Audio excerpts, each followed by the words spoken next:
सिलक्यारा सुरंग में फंसे 41 मजदूरों को निकालने के लिए बचाव अभियान जारी। बस कुछ मीटर दूर है कामयाबी। 41 जिंदगियों की होगी कैद से आजादी।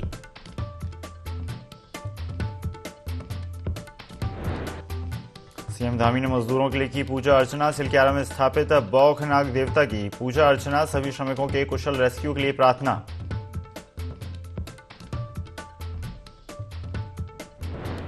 सीएम धामी और केंद्रीय मंत्री वीके सिंह ने लिया सुरंग के अंदर का जायजा। पीएम मोदी ने भी सीएम धामी से लिया ऑपरेशन का अपडेट।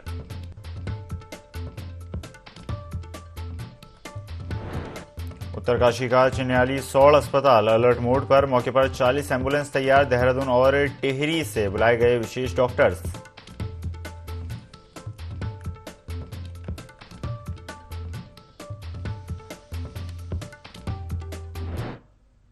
नमस्कार, स्वागत है आपका। IND 24 देख रहे हैं आप। मैं हूं आपके साथ ईसा अहमद। बुलेटिन की शुरुआत करते हैं उत्तरकाशी से आ रही बड़ी खबर के साथ, जहां पर सीएम धामी ने मजदूरों के लिए पूजा अर्चना की है। आपको बता दें, सिलक्यारा में स्थापित बौखनाग देवता की पूजा अर्चना की गई है। सभी श्रमिकों के कुशल रेस्क्यू के लिए धामी ने प्रार्थना की है। और न सिर्फ उत्तराखंड में बल्कि पूरे देश में पूजा अर्चना का, प्रार्थना का दौर जारी है। जल्द से जल्द श्रमिक सुरक्षित बाहर निकल आए, इसकी प्रार्थना प्रत्येक व्यक्ति द्वारा की जा रही है। सीएम पुष्कर सिंह धामी ने भी सिलक्यारा में स्थापित बौखनाग देवता की पूजा अर्चना की है। खबर पर ज्यादा जानकारी के लिए सहयोगी दीपक नौटियाल हमारे साथ जुड़ गए हैं। दीपक, सीएम धामी ने मजदूरों के कुशल रेस्क्यू के लिए पूजा अर्चना की है। जी बिल्कुल, सीएम पुष्कर सिंह धामी कल रात से ही उत्तरकाशी में थे और सुबह ये टनल में पहुंचे। वहाँ उन्होंने जो पहले जो यहाँ का स्थानीय जो देवता है बौखनाग, वहाँ पे पूजा अर्चना की। उसके बाद जो उन्होंने जो वहाँ टनल में फंसे मजदूर है उनसे बात की है और उनका हालचाल जाना है। दीपक, रेस्क्यू का क्या कुछ अपडेट है वहां पर? किस तरह से, जिस तरह से कयास लगाए जा रहे थे कि आज सुबह टनल में फंसे मजदूरों को बाहर निकाला जा सकेगा, लेकिन सरिया सामने आ रहा था, उस सरिये की कटाई भी लगातार जारी थी, क्या उसके बाद का क्या कुछ अपडेट है? जी बिल्कुल, कल शाम को तो कंफर्म लग रहा था कि सुबह तक सारे मजदूर बाहर होंगे, लेकिन जो वहाँ पे एक गार्डर जो सरिया फंसा हुआ था उसको जो है मैनुअली जो है गैस कटर से काटना पड़ा, जिसके चक्कर से जो है मैनुअल जो है इस ऑपरेशन में जो काफी टाइम लग गया। जी बिल्कुल दीपक, तो माना जाए कि रेस्क्यू ऑपरेशन लगातार जारी है। सीएम धामी वहां पर मौजूद हैं, केंद्रीय मंत्री भी मौजूद हैं। धन्यवाद जी बिल्कुल, रेस्क्यू ऑपरेशन लगातार साझा करने के लिए।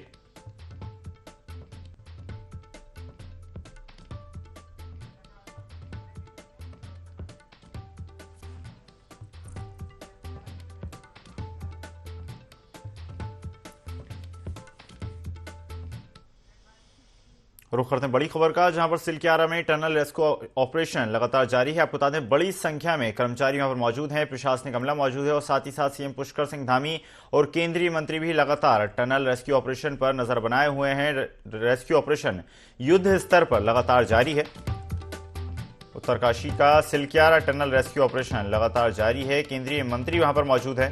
आपको बता दें, 10 से 12 घंटे का वक्त और लगने की जानकारी मिली है। जिस तरह से कयास लगाए जा रहे थे कि आज सुबह मजदूर बाहर आना शुरू हो जाएंगे, लेकिन सामने एक सरिया आ गया, जिसके बाद सरिये की कटाई का कार्य किया गया, लेकिन अब किन्हीं कारणों के चलते लगातार देरी हो रही है। आपको बता दें, सीएम धामी ने भी मौके पर जाकर निरीक्षण किया है। पीएम मोदी को बचाव कार्य का धामी ने अपडेट दिया है। लगातार पीएम मोदी भी पूरे मामले पर नजर बनाए हुए हैं। सुरंग में फंसे 41 मजदूर, बचाव कार्य का आज 12वां दिन है। आपको बता दें, 12 दिन से मजदूर टनल के अंदर फंसे हुए हैं। लगातार रेस्क्यू ऑपरेशन जारी है और साथ ही साथ मजदूरों को खाद्य सामग्री भी पहुंचाई जा रही है। आपको बता दें, खाने पीने की चीजों के साथ ही दवाइयां और ऑक्सीजन भी मजदूरों तक पहुंचाया जा रहा है। इसी के साथ परिजन भी लगातार टनल के बाहर डेरा जमाए हुए हैं, जिनके रुकने की व्यवस्था भी प्रशासन द्वारा की गई है। सीएम पुष्कर सिंह धामी ने खुद मजदूरों से बात की है और उनके सकुशल होने की कामना भी लगातार जारी है। सीएम पुष्कर सिंह धामी ने हाल ही में प्रार्थना करके मजदूरों के बाहर सकुशल निकलने के लिए प्रार्थना की।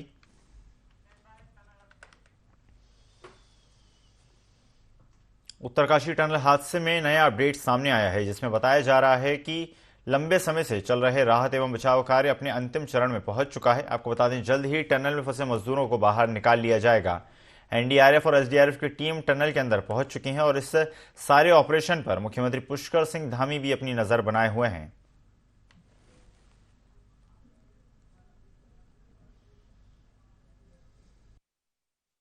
के लिए चेंज होल्ड करने के लिए हम लोग आया। एक श्रीनगर में एक बाम था, बुलाया उन लोग का, हम लोग मेटेरियल खर्चिंग अरेंज करा, बुलाया, हम लोग चेंज होल्ड करा। दो होल फेल हो गया, तीसरा होल में सक्सेस करके उसमें फूट जा रहा है। कैमरा माइक अंदर है, आराम से उन लोग खाना चल रहा है, बढ़िया हैप्पी। मेडिसिन सब दे रही है, बिल्कुल ठीक है, सब लोग है। हम लोग कैमरा में माइक में बात हुआ, बिल्कुल अच्छा, एकदम हैप्पी है। 2-3 घंटा के अंदर दिन रात एक चीज़, और पूरी प्रशासन की टीम इस तरह से जो विशेषज्ञ आए थे और माननीय गडकरी जी भी यहाँ पर आए थे, लगातार इस पर एक मिनट की खबर कि कैसे उन तमाम 41 श्रमिकों को जो है सुरंग से कैसे बाहर निकाला जाए। तो वो बहुत बड़ा चैलेंज था। कच्ची सुरंग थी, बार बार टूट रही थी।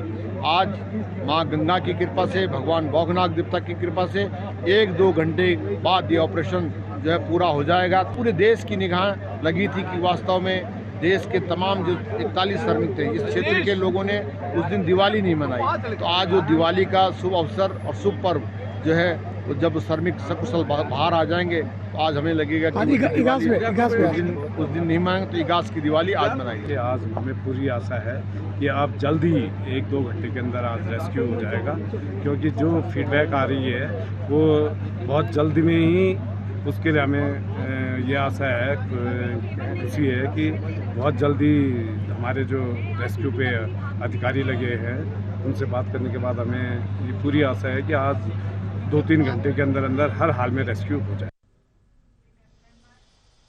बढ़ते हैं खबरों में आगे। उत्तरकाशी की निर्माणाधीन सुरंग में हुए हादसे में फंसे 41 श्रमिक जल्द बाहर आ सकते हैं। टनल में फंसे मजदूरों को बाहर निकालने का काम अंतिम चरण में है। कुछ ही घंटों में रेस्क्यू टीम टनल में फंसे मजदूरों तक पहुंच सकती है। सिलक्यारा टनल में फंसे मजदूरों के ऑपरेशन में केंद्र की भी नजर है। पीएम मोदी लगातार उत्तरकाशी सिलक्यारा टनल रेस्क्यू की अपडेट मुख्यमंत्री पुष्कर सिंह धामी से ले रहे हैं। सीएम धामी का कहना है कि प्रधानमंत्री मोदी ने रेस्क्यू ऑपरेशन की जानकारी ली है। साथ ही प्रधानमंत्री को मौके पर श्रमिकों के उपचार व देखभाल के लिए किए गए सभी इंतजामों के बारे में जानकारी दी गई है। वहीं सीएम धामी और केंद्रीय मंत्री वीके सिंह ने सुरंग के भीतर का जायजा लिया।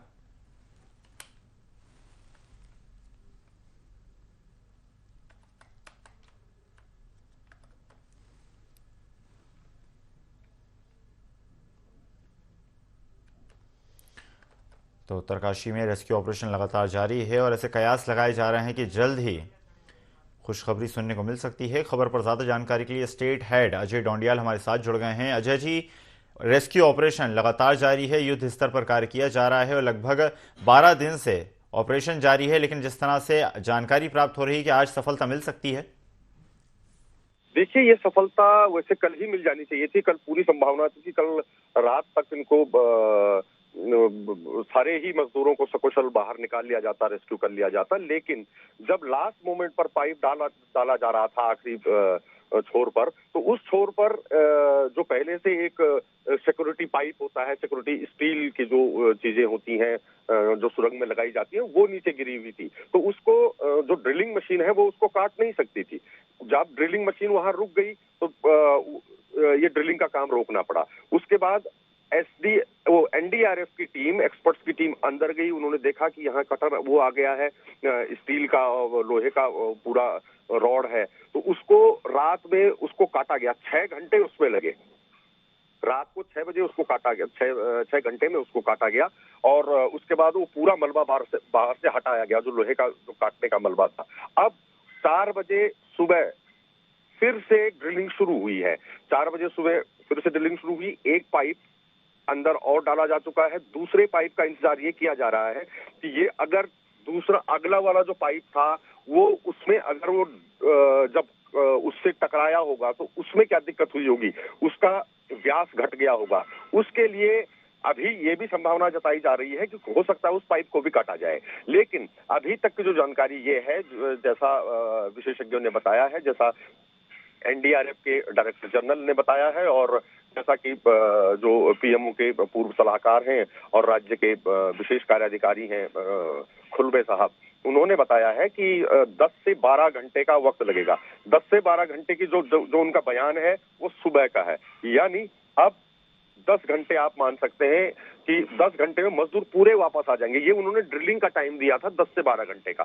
2 घंटे ड्रिलिंग के बाद जब पूरी सुरंग बन जाएगी, बचाव सुरंग जो निकासी सुरंग है वो पूरी बन जाएगी, उसके बाद 2 घंटे कम से कम मजदूरों को बाहर निकालने में लगेंगे, क्योंकि एक एक पाइप को डालने में, फिर उस पाइप को जोड़ने में समय लग रहा है 2 घंटे का। उसके बाद 2 घंटे पाइप को ठंडा होने में लग रहा है। तो इस हिसाब से उन्होंने ये चीज बताई है। और आगे आने वाली दिक्कतें, अगर कुछ बीच में फिर फंसा हुआ कोई लोहे की रॉड और मिल गई तो फिर वो टाइम थोड़ा सा और बढ़ सकता है। इसलिए अभी कुछ नहीं कहा जा सकता, लेकिन उम्मीद ये है कि आज रात तक ये ऑपरेशन पूरा हो जाना चाहिए। पहले कल ही उम्मीद जताई जा रही थी कि कल आधी रात से पहले पहले मजदूरों को बाहर निकाल लिया जाता, लेकिन ये दिक्कत आई। जी धन्यवाद अजय, हमारे साथ जुड़ने के लिए और जानकारी साझा करने के लिए। सिलकियारा टनल में फंसे हुए 41 मजदूरों को सुरक्षित बाहर निकालने के लिए ऑपरेशन लगातार जारी है। इस दौरान केंद्रीय मंत्री वीके सिंह और मुख्यमंत्री पुष्कर सिंह धामी ने सुरंग के अंदर का जायजा लिया। फिलहाल टनल में आखिरी पाइप की ड्रिलिंग जारी है।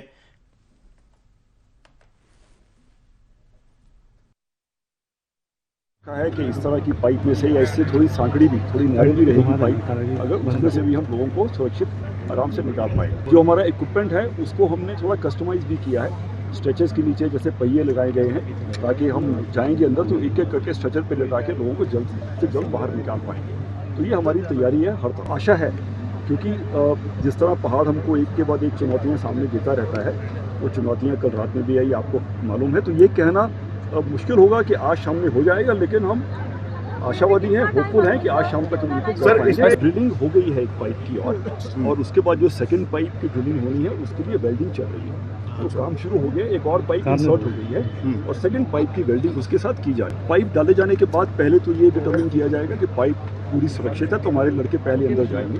थोड़ा बहुत मलबा रहता है या पत्थर रहते हैं जो कि स्ट्रेचर की व्हील्स के ऊपर मूवमेंट को अगर दिक्कत कर सकते हैं, तो हम उसकी सफाई कर देंगे ठीक से, और लड़के पहले अंदर जाएंगे ताकि वो अपना इक्विपमेंट उस तरफ ठीक से पहुंचा पाएं। और फिर हमने 3-4 टीमें तैयार कर रखी हैं, स्ट्रेचर्स तैयार हैं, फिर हम उनको निकालना। सर तो ये पाइप का जो थिकनेस है वो 800 मिलीमीटर है। अगर हम उसको इंचेस में कन्वर्ट करते हैं तो 32 इंच के आसपास की चौड़ाई उसकी है, बहुत कंफर्टेबल है। लेकिन अगर पहले जो विचार था कि अगर 22 इंच की 24 इंच की पाइप का भी मुंह हमको मिलता है, उसमें से भी हम लोगों को निकालने में सक्षम है, हमने प्रैक्टिस कर ली है। तो 32 इंच मिलेगा तो बहुत अच्छा, उससे कम मिलेगा तो भी हम निकालने में सक्षम है। अभी कोई चैलेंज नहीं है, काम रेगुलर चल रहा है, बिल्कुल वेल्डिंग शुरू हो चुकी है और नेक्स्ट पाइप उसमें फिर ठीक है। मुमकिन है कि आज ये ऑपरेशन रात तक खत्म हो। खबर जनपद उधम सिंह नगर के जसपुर से है, जहां उपजिलाधिकारी गौरव चटवाल के नेतृत्व में आसपुर गांव में सरकार जनता के द्वार कार्यक्रम के तहत रात्रि चौपाल का आयोजन किया गया, जिसमें क्षेत्रीय लोगों की समस्याओं को सुना गया। कार्यक्रम में राजस्व विभाग, खाद्य विभाग, विद्युत विभाग के साथ ही अन्य विभागों के अधिकारी भी मौजूद रहे। वहीं कार्यक्रम में लोगों की समस्याओं का समाधान भी किया गया। उपजिलाधिकारी जसपुर गौरव चटवाल ने बताया कि सभी विभाग यहां मौजूद रहे। जो ब्लॉक स्तर की समस्याएं थीं उनके निराकरण के लिए दिशा निर्देश दिए गए हैं।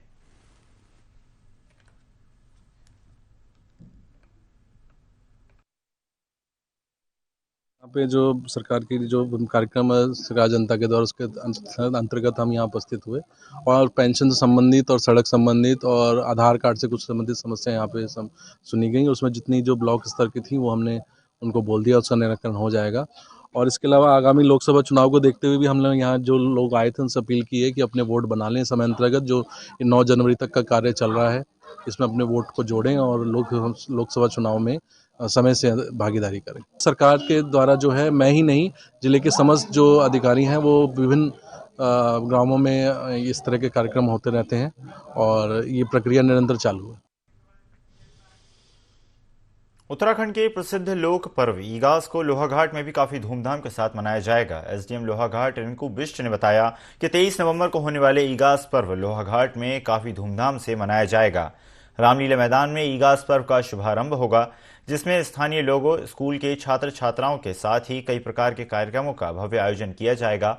एसडीएम ने सभी नगरवासियों से अधिक संख्या में रामलीला मैदान में आकर ईगास पर्व को धूमधाम से मनाने की अपील की।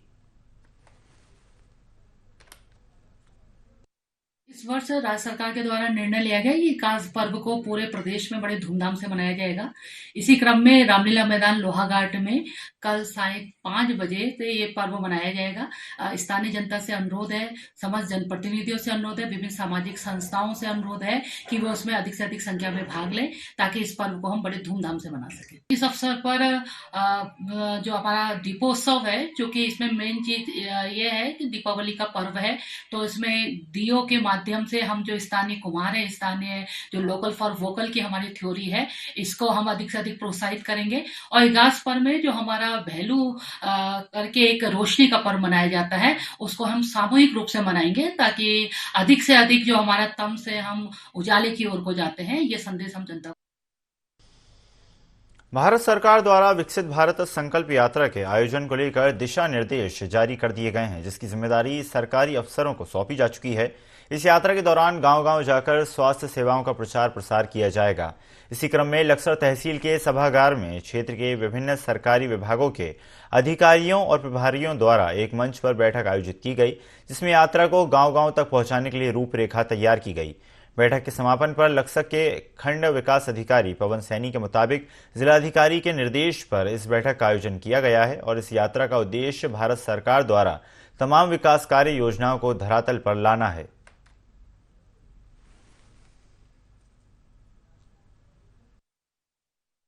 जिलाधिकारी महोदय के आदेशानुसार विकसित भारत संकल्प यात्रा का कल से आरंभ हो रहा है। हमारे विकास खंड में लक्सर एवं खानपुर में 23 नवंबर से स्टार्ट है और ये बरगाह चलता रहेगा।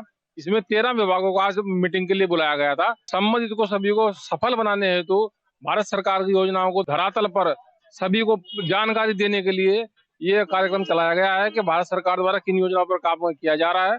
माननीय प्रधानमंत्री जी का सपने को साकार करने के लिए योजना का आरंभ किया गया। देहरादून में दिसंबर माह में ग्लोबल इन्वेस्टर समिट होने जा रही है, जिसमें देश विदेश के कई इन्वेस्टर्स प्रतिभाग करने जा रहे हैं। राज्य सरकार इस समिट को लेकर बेहद उत्साहित है और सभी विभागों को सभी तैयारियों को पूरा करने के जरूरी दिशा निर्देश भी दिए गए हैं। जॉली ग्रांट एयरपोर्ट से लेकर डोईवाला और देहरादून तक काम हो रहा है। सड़क को गड्ढा मुक्त बनाकर समतलीकरण लोक निर्माण विभाग के द्वारा किया जा रहा है, तो वहीं मार्ग का सौंदर्यीकरण MDDA के द्वारा किया जा रहा है। साथ साथ भानियावाला और डोईवाला का बाजार की दीवारों और साइन बोर्ड को एक जैसा बनाया जा रहा है। लोक निर्माण विभाग, MDDA, नगरपालिका और तहसील प्रशासन व्यवस्थाओं को अंतिम रूप दे रहा है।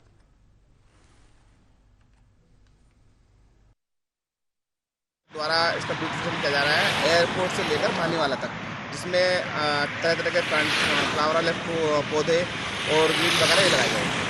तो कब तक काम पूरा करने के आदेश दिए? ये हमें 8 तारीख। सौंदर्यीकरण एक प्रकार काम कैसे? आप जानते हैं कि माननीय मुख्यमंत्री जी लगातार विदेशों में, देश में अनेकों क्षेत्रों में वो जाके अपने जितने भी इन्वेस्टर्स हैं उनसे आह्वान कर रहे हैं, निवेदन कर रहे हैं, विनती कर रहे हैं, मिल रहे हैं। और हमें खुशी इस बात की है कि 1.5 लाख करोड़ से ज़्यादा का अभी तक इन्वेस्टमेंट MOUs हो चुका है। सड़कें मुकम्मल हो रही हैं, जगह जगह आप देखें वॉल पे कितना सुंदर पेंटिंग हो रही है। हम लोग कोशिश कर रहे हैं देहरादून में जो हमारा स्मार्ट सिटी का काम है वो भी लगभग हम पूरा करने की ओर बढ़ रहे हैं, चूंकि वो भी मेरा विभाग है। लगातार हम लोग उत्तराखंड के लोग हैं, एक हमारा प्रयास रहता है कि जो हमारा अतिथि आए हम उसका सम्मान करें। अतिथि देव भव वाली संस्कृति हमारी है। उत्तराखंड के अंदर अच्छा इन्वेस्टमेंट होने के बाद एक हमारे यहाँ बहुत बड़ा जो रोजगार का विषय है वो उसमें एक अच्छा इजाफा। उत्तराखंड विज्ञान शिक्षा एवं अनुसंधान केंद्र ने महिला वैज्ञानिक कॉन्क्लेव 2023 का आयोजन किया। कार्यक्रम के यूसर्क की निदेशक डॉक्टर अनीता रावत ने कहा कि किसी भी समाज के सतत, समग्र और समन्वित विकास के लिए महिलाओं की भागीदारी बेहद जरूरी है। यूसर्क ने एक ऐसा प्लेटफॉर्म देने का प्रयास किया है जहां पर महिलाएं विचार करते हुए एडवांसमेंट और सस्टेनेबल समाधान की ओर बढ़ें। इस कॉन्क्लेव का उद्देश्य इंक्लूसिव और एक्टेबल इंक्लुसिविटी, एजुकेशन, जेंडर इक्वलिटी और महिलाओं एवं बालिकाओं के एम्पावरमेंट को प्रोत्साहित करना है।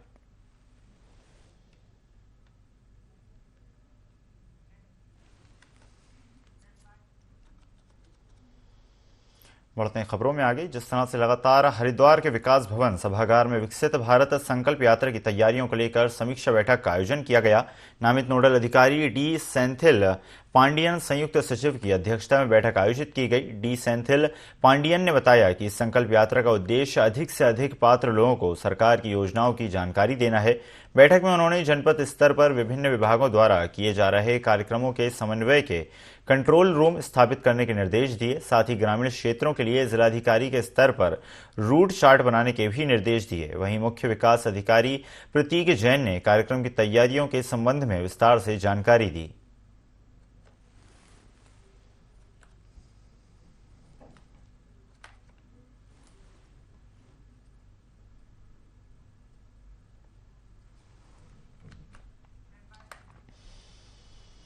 मसूरी में आपदाओं से निपटने के लिए भट्टा फॉल रोपवे पर विभिन्न आपदा से जुड़े विभागों ने मॉक ड्रिल कर अपनी तैयारियों को परखा।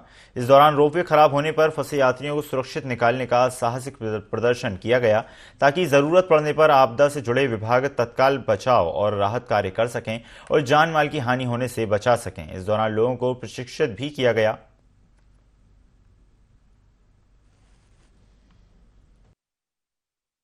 आज की मॉक एक्सरसाइज कंडक्ट की गई है। एक तरह की जॉइंट मॉक एक्सरसाइज थी। इसमें सभी विभागों ने पार्टिसिपेट किया, जैसे कि NDRF, ITBP, SDRF, civil police, fire, इस प्रकार की सभी जो भी प्रशासनिक टीमें थी वो आई, मेडिकल, जल विभाग, तो सभी ने अपनी अपनी रेस्क्यू टेक्निक्स दिखाई। जैसे कि इसमें एक प्रकार का सिनेरियो दिया गया कि यदि आपकी ट्रॉली स्टक हो जाती है, किसी तरह का सिस्टम फेलियर हो जाता है, तो उस सिनेरियो में आप किस तरीके से इवैक्यूएशन करेंगे जो कि उसमें विक्टिम फंसे हैं। तो वही हमने अपनी अपनी टेक्निक्स दिखाई। एनडीआरएफ ने अपनी दिखाई, एसडीआरएफ ने अपनी दिखाई। इस प्रकार का जैसे आपदा आने पर या जैसे यहाँ पर रोपवे है और कम से कम समय में रोड एक्सीडेंट होने पर या रोप में फंसने पर या किसी और प्रकार की आपदा आने पर भारत तिब्बत सीमा पुलिस बल अकादमी की टीम हर समय रेस्क्यू के लिए तैयार रहती है। आज तो प्रशासन द्वारा ये मॉक ड्रिल की गई थी।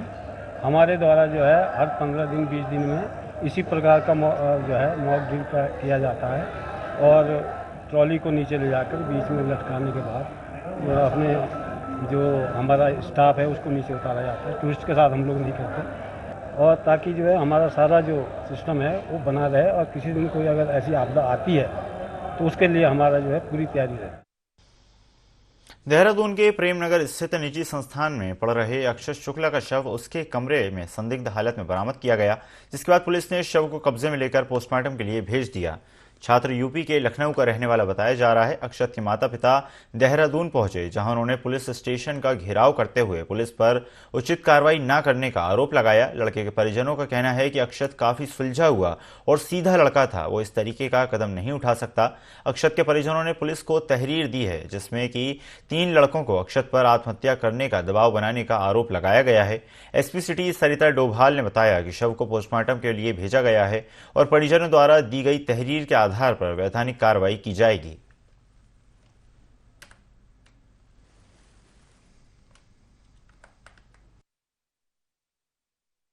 मेरे बेटे को मतलब कि लटका हुआ पाया गया कमरे के अंदर। अब उसका कुछ दिन पहले झगड़ा किसी से यहाँ कॉलेज में हुआ होगा, कुछ लड़कों से, 2-3 लड़के हैं। अब उसके बाद अब हम FIR लिखाना चाहते हैं कि उसको मानसिक प्रताड़ना के कारण उसने ऐसा काम किया है। अब हम चाहते हैं कि हमको पूरा इंसाफ मिले। कल एक सूचना प्राप्त हुई थी 112 के माध्यम से कि प्रेमनगर क्षेत्र में एक लड़के द्वारा जो है सुसाइड कर लिया गया। इस संबंध में मौके पर जब गए थे तो वहां पर जो मकान मालिक है और उनकी उपस्थिति में शव को उतारा गया और उसका पंचायतनामा किया गया। आज जो है उसका जो है पोस्टमार्टम कराया गया है। उनके परिवार वालों द्वारा कुछ लड़कों पर आरोप लगाए जा रहे हैं। इस संबंध में उनके द्वारा जो तहरीर दी जाएगी उस पर वैधानिक कार्रवाई की जाएगी। देहरादून से खबर आपको बता रहे हैं, जहां पर प्रेमनगर स्थित निजी संस्थान में पड़ रहे अक्षत शुक्ला का शव उसके कमरे में संदिग्ध अवस्था में बरामद किया गया, जिसके बाद पुलिस ने शव को कब्जे में लेकर पोस्टमार्टम के लिए भेज दिया। छात्र यूपी के लखनऊ का रहने वाला बताया जा रहा है। अक्षत के माता पिता देहरादून पहुंचे, जहां उन्होंने पुलिस स्टेशन का घेराव करते हुए पुलिस पर उचित कार्रवाई न करने का आरोप लगाया। लड़के के परिजनों का कहना है कि अक्षत काफी सुलझा हुआ और सीधा लड़का था, वो इस तरीके का कदम उठा ही नहीं सकता। अक्षत के परिजनों ने पुलिस को तहरीर दी है, जिसमें कि 3 लड़कों को अक्षत पर आत्महत्या करने का दबाव बनाने का आरोप लगाया गया है। एसपी सिटी सरिता डोभाल का कहना है कि शव को पोस्टमार्टम के लिए भेज दिया गया है और परिजनों द्वारा दी गई तहरीर के आधार पर वैधानिक कार्रवाई की जाएगी।